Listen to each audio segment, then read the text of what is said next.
mga ka-idol, ari na kuyog ta sa Danao. Unya ka-idol, ang mga street dancer sa Karansan nagpadung na jud nako ka-idol. Mao na nagdali-dali jud ko ka-idol. O di ana mga ka-idol, mga select lang jud ni mga tribo ka-idol nga ako ipakita kaninyo ka-idol. Kay di na jud mada kung sila jud tanan ato tan-aw ka-idol, kay labi na nga kusog kay uwan diri ka-idol, wa jud klaro ang uwan ka-idol. Uwan init ka-idol, muundang nisa ay kani mga Danau ka-idol. Ana jud ni mga tao diri ka-idol. Nakadagista na lang jud sa Danau ka-idol nga mag-uwan. Matamingin po ka-idol nga na ay low pressure. Pero ang kalingawan o karansa diri sa Danau hindi mapipigilan. Dinig gituyo ka mga ka-idol ang tibuok sa city sa Danau.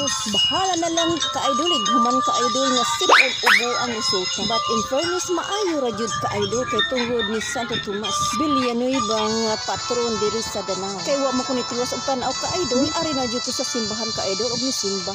After mass ka-idol og ni ngit-ngit na jud ang palibot ka-idol. Og niari ko sa dagkutanan ka-idol. Perti jud inita ka-idol. Mura jud inferno ka-idol. Niari ko sa atubangan ka-idol sa simbahan. Kay giparada na si Santo Tomas tuyok diri sa Danau. Kay aron ang mga tao mabilisingan sa ka-idol. Tanaw niya akong dagoy ka-idol. Ngit-ngit na jud ka-idol. Mao ni sila ka-idol. Og wa man ko nakuyog sa parit ka-idol. Kay gigutom naman ni ang yung lingkod ka-idol. Og nangadto na sad mi sa kaliwat sa kumbana ka-idol aron mamakha. Usa mi mangadto sa ubal ka-idol nga igor sa kumulili dito ka-idol. Kaya ang uwan ka-idol di jud mapugngan. Ug mao ni akong kaditron ka-idol, ako kamanghuran sa among pagsigig lakaw ka-idol. Naabot na jud mi diri sa balay nga kapakalan na side sa akong bana.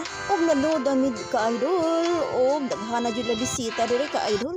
Kay gigutom naman ang inyong lingkod ka-idol. Ay nikaon dayon, pero ang ila sa papi mo'y ako kalablab ka-idol si Sorrow aron dili kay halata ka-idol ba ang kauwaw sa inyong lingkod. Pero di jud kadugay ka-idol, nagkaon na jud ko idol. Mao ni ang ilang sudan ka-idol, pero nga lamian ka-ay o nagkita man ni sila ka-idol. Nagpasalamat ni inyong lingkod ka-idol nga naa mi kapakalan diri sa Danau ka-idol. Og niari ko sa inasal ka-idol, lami kay inasal nila ka-idol. Ngano lami maning inasal sa pista ka-idol. Thank you for always inviting us. God bless you. Diri sa lingkuran ni idol, nangita na ko na idol asa ko mulingkod ka idol. Og motupad unta ko ila kananay ka idol og nila tatay og uban pang mga kaliwat sa akong bana ka idol. Pero wala may kakuanan ka idol. Litan ako la kalingkuran ka idol. Diri na lang ko sa pika side ka idol. Mo na ni ka idol. Ang imong lingkod ka idol nag ari-aruhay na ka-idol, nakalma na kay nga pwede ni busog ka ka-idol. Kuyog sa pumangkon sa akong bana ka-idol og iyang laban.